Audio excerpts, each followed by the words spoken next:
Hello everyone, welcome back to another video. Today I'll be showing you how to connect Microsoft Excel to n8n. First, make sure you're logged into your n8n account. If you're using n8n Cloud, sign in with your credentials, and if you're self-hosting, ensure your server is running. Next, create a new workflow. This gives you a blank canvas to start building your automation. Click the plus icon and search for Microsoft Excel 365, then add the node to your workflow. Now, set up your credentials by creating a new connection.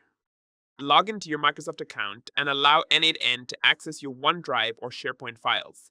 This ensures your Excel data is securely connected. Once authenticated, configure the node by selecting the Excel file and worksheet you want to work with.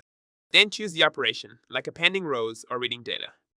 To automate your workflow, add a trigger, either a webhook or a scheduled trigger, so your workflow runs automatically. You can also add extra nodes to process your data or send it to other apps, and that's it. Your Excel files are now connected to n8n, making it easy to automate tasks and manage your data seamlessly. If you found this video helpful, don't forget to like and subscribe. Thanks for watching.